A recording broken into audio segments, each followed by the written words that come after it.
बिस्मिल्लाहिर्रहमानिर्रहीम बिस्मिल्लाहिर्रहमानिर्रहीम। अस्सलाम वालेकुम नाइन्थ क्लास, कैसे हैं सब बच्चे। अल्लाह ताला आपको हंसता मुस्कुराता रखे, ज़िंदगी में कामयाब व कामरान करें।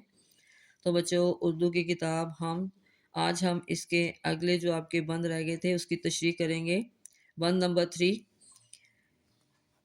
हर सितारे में आबाद है एक जहां, चांद सूरज तेरी रोशनी के निशां, पत्थरों को भी तूने अता की ज़बां, जानवर आदमी कर रहे हैं सभी तेरी हम्दो सना, ए खुदा ए खुदा। जहां दुनिया, चांद महताब, सूरज शम्स, पत्थरों चट्टानों, ज़ुबान लब, जानवर हैवानात, हम्दो सना अल्लाह ताला की तारीफ़। अब हम इसकी तशरीह करेंगे। सबसे पहले आप इसका मफ़हूम लिखेंगे। इस बंद में शायर अल्लाह ताला की बेमिसाल तख्लीकी कुदरत और अज़मत को बयान करता है। हर सितारे में एक अलग जहान आबाद है और चाँद सूरज अल्लाह ताला की रोशनी और कुदरत की निशानियाँ हैं।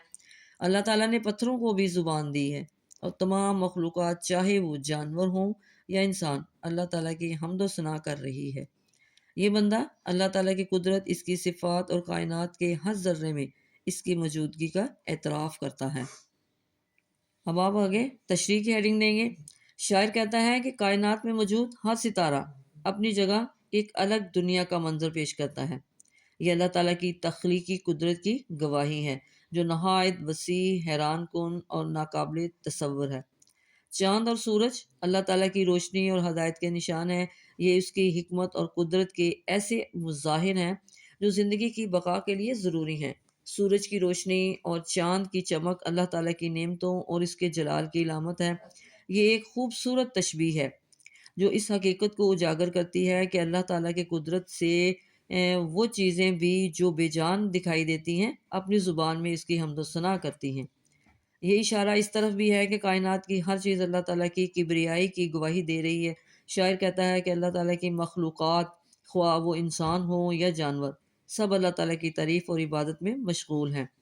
हर मखलूक अपने तौर पर अल्लाह ताला की नेमतों और उसकी अज़मत की शुक्रगुज़ार है।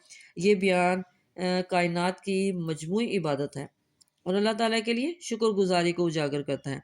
हर जी रूह और बेजान चीज़ अल्लाह ताला की तारीफ़ कर रही है क्योंकि वही सबका खालिक और मालिक है।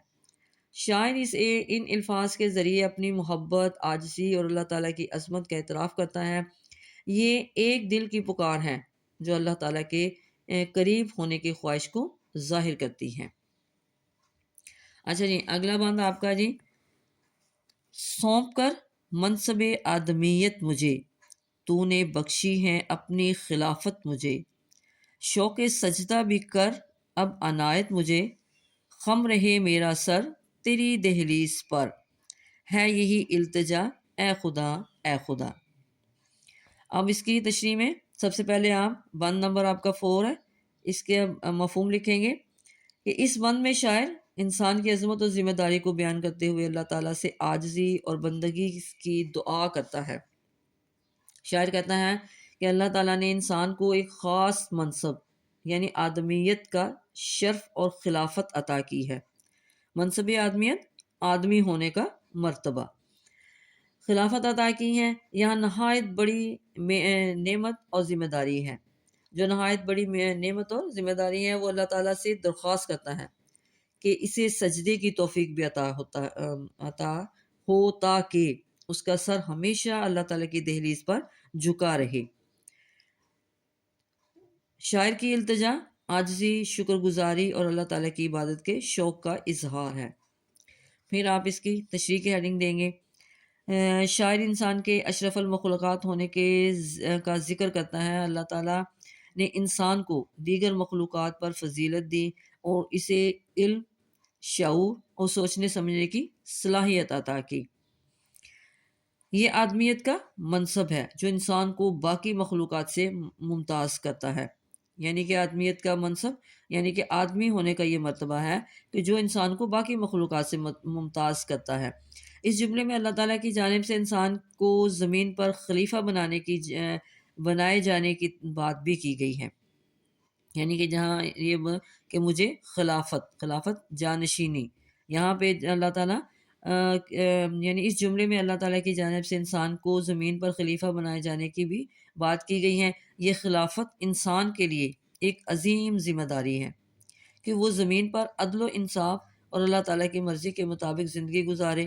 شاعر اللہ تعالیٰ سے دعا کرتا ہے، کس چیز کی؟ شوق سجدہ بھی کر اب عنایت مجھے۔ یہاں پہ اللہ تعالیٰ سے دعا کرتا ہے، شاعر اللہ تعالیٰ سے دعا کرتا ہے کہ اسے عبادت اور سجدے کی محبت عطا ہو۔ شاعر دل کی گہرائیوں سے اللہ تعالیٰ کے سامنے جھکنے کی خواہش کا اظہار کرتا ہے۔ شاعر اپنی عاجزی اور اللہ تعالیٰ کے ساتھ بندگی کا تعلق کو بھی ظاہر کرتا ہے۔ وہ دعا کرتا ہے کہ اس کا سر ہمیشہ اللہ تعالیٰ کے سامنے جھکا رہے، یعنی وہ ہمیشہ اللہ تعالیٰ کی عبادت اور اطاعت میں رہے۔ یہ شاعری کی عاجزانہ درخواست ہے، یہ شاعر کی عاجزانہ درخواست ہے، اور اللہ تعالیٰ بھی قربت کی خواہش، اور اللہ تعالیٰ سے قربت کی خواہش ہے کہ یہ شاعر کی عاجزانہ درخواست اور اللہ تعالیٰ سے قربت کی خواہش ہے۔ یہ الفاظ اللہ تعالیٰ کی بڑائی کو تسلیم کرنے اور بندگی کا اظہار ہے۔ یہ حمد آپ نے آج ہم نے اپنی کمپلیٹ کی، اس کی تشریح کو ہم نے سمجھ لیا۔ اگلے ویڈیو میں انشاءاللہ ہم اس کی ایکسرسائز کریں گے اور اس کو سمجھیں گے۔ اللہ حافظ۔